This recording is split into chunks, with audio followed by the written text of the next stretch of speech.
am concerned that what is happening in South Africa, Mommy Africa, what is happening in South Africa is coming is coming to America because I've noticed that white people are under attack, especially straight white conservative men, Christian men. They're the most hated species around the earth. And in this country, you have foreigners who are being voted in. You have the blacks who are being voted into office, and the women, and they're all against white people. They say black and brown, and they're leaving out white people, and they're getting into the government, and they're creating laws that goes against white people.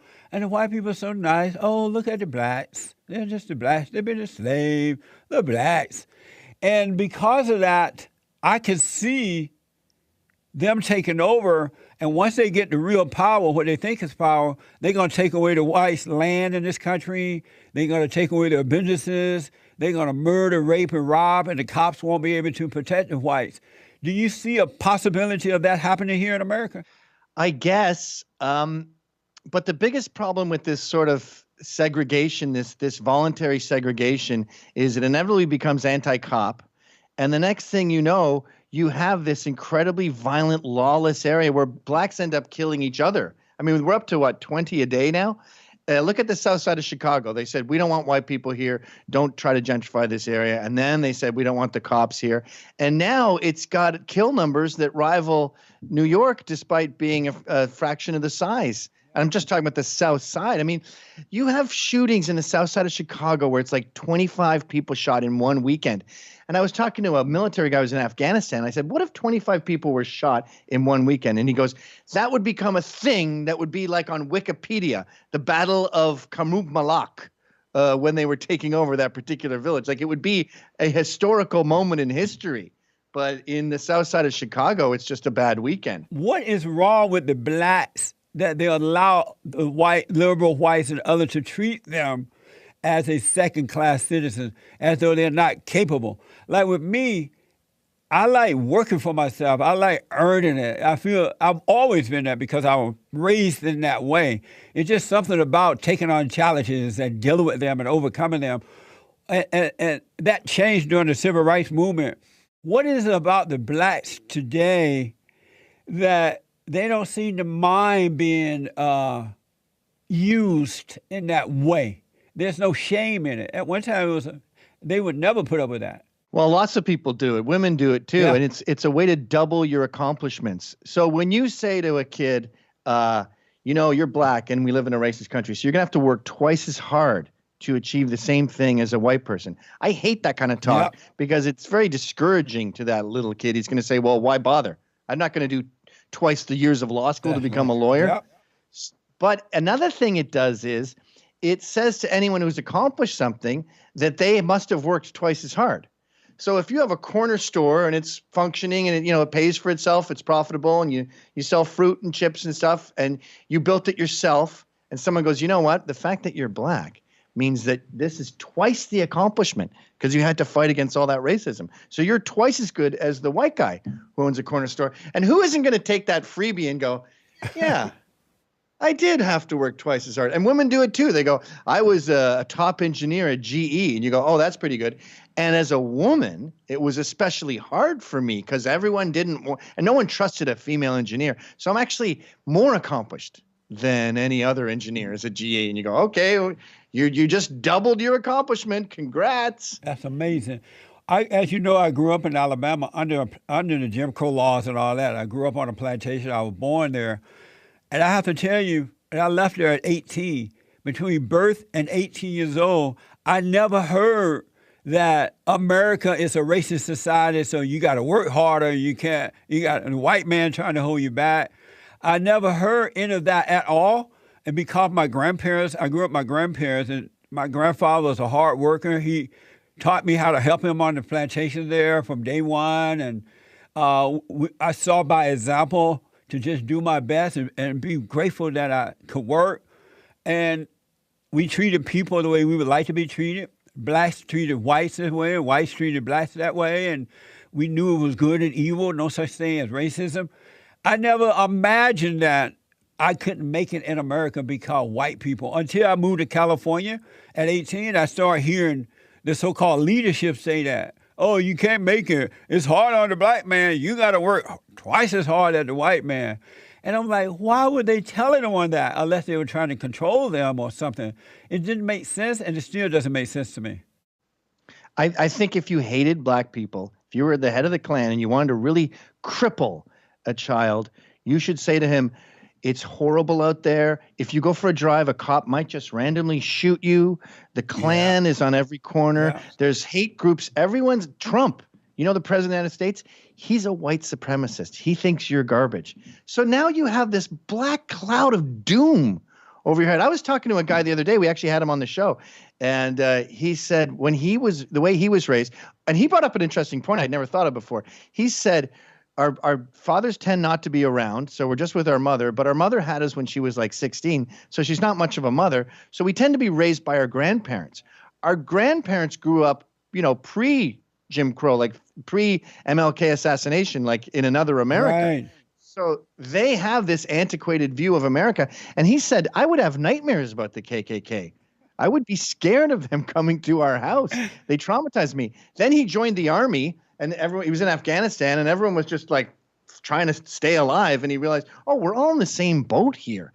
And he only stopped being scared of white people when he was about 20 years old. But I got laughed at for saying this on an interview the other day. They were saying, so you think racism is over? And I go, yeah. And they said, when? When did it end? And I'd never really thought of a date before, but it's like you say, what Jim Crow was 65, MLK was assassinated in 68. I think around then, America went, okay, whoa. What the hell's going on? You killed Martin Luther King? All right, I'm done with this. Let's stop. It's no longer just drinking fountains. This is getting serious. End Jim Crow, and let's start being civil to these black people. And of course, there was uprisings, and there was good days and bad days. But for the most part, 70 is when America went on track for equality, and it's been improving every year. People ignore that. It's been improving every year, and 2020 is the least racist it's been since 1970. Amazing. Do you know that when I look back on it, growing up in Alabama, I used to walk the roads at night, and we didn't have street lights and all that. I used to ride the horse to see my girlfriend. She lived in Russell. You ever rode a horse to go and see your girlfriend? No, I hate riding horses. It hurts. You have not lived until you get on a horse to ride across to another county to see your girlfriend. She lived in Russell County. I lived in Barber County, and I had to ride and come home late at night. You couldn't even see where you were going, but the horse knew the way home, so he would take you home automatically. But that's so romantic, Jesse. Your girlfriend hears like the blum, blum, blum, blum. A hero is coming. Here come my hero. But I want to say, not one time do I ever remember seeing a Klansman. The only time I would hear about them was on TV or something. And I've heard about them more in the city here since I've been living here than I did when I was growing up in Alabama.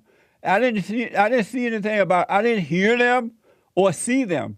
It's like they were everywhere, and I never saw them, and I don't know anyone who ran into them. So I don't know how the Klansmen and all that became so popular in the city, but not in Alabama. Yeah, it's I read about a girl recently who said there's a Klan meeting in my university. I can see them talking. And of course, the university goes, what the hell? We don't want that. I didn't sanction this. So they go and investigate, and they find the room, and it's a lab, a chemistry lab, where a microscope had a white dust cover on it that looked pointed and white. And this woman thought that was a Klan hood, and there was some sort of meeting going on. I mean, we're so paranoid. How does it feel being a white man and so hated only because you're white, not because you did anything wrong, but simply because you're white and you're male? What does that feel to walk around in America knowing that you're hated because you're white? It pisses me off, and I don't tolerate it for 1 second. I don't tolerate any of this when they say white boy or anything. You nip it in the bud. It's sort of like prison. If you have a lot of stuff from the what's it called? Where you buy your chips, commissary. You got a lot of commissary in your bunk, and someone walks by and is looking at it. Immediately, you have to go, You all right? You okay? You like my ramen? You staring at my ramen? You can go get your own ramen. You got to really get right at it. I saw there's this, and it's especially bad from white people. Yeah. Like there's this comedian, Chris D'Elia, who has a special on Netflix.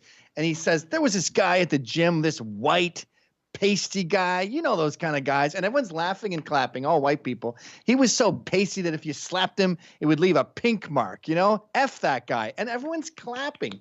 And then he says, I went up to him and I said, why are there vampires at the gym? And then everyone laughs and claps at the stupid white man.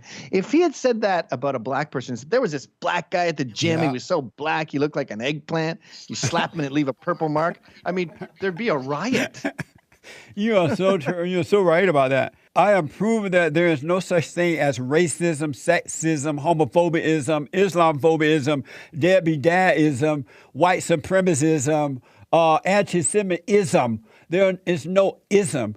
And there's no such thing. Racism has never existed. I never heard that word until I moved to the city here in Los Angeles. But there's no such thing as racism. That it's a made-up word in order to control the people. Well, I come from Quebec, where it's about English versus French. Right. And it's literally illegal to have an English sign if it doesn't say French bigger. So if you have Joe's shoes, then Chaussures de Joe has to be twice the size. And there's language police who will photograph your sign and penalize you. And if you're black and you speak English, then you're on the English side. If you're black and you speak French, you're on the French side. So I came down to New York City in 1999, and there's all this racial stuff. They're like, what? We're all English. Who cares? How is this a thing? It's almost like people need a thing to war about. No such thing as racism, and it's either right or wrong, good or evil. And that our battle is a spiritual battle, a battle between right and wrong. And there are wrong people in all races and culture, right people in all races and culture. And it's a battle between that, right and wrong. And that's what we were taught, and that's what we knew growing up. And so I never heard the word racism until I moved to Los Angeles, and the so-called black leader were pushing that idea that it was about race. But we knew growing up it was about wrong or right. That's why we knew there were decent, good white folks, there were decent, good blacks, and there were bad ones on both sides. We never saw it as a race thing until I got here. So that's why I can tell you this whole thing about racism is a lie. It's good or evil, right or wrong. Even when I was growing up, my grandparents wouldn't let me go play with bad children, and they were black. If the parents were no good, they knew the kids would be no good, and you could not play with them. Right. And it had nothing to do with race.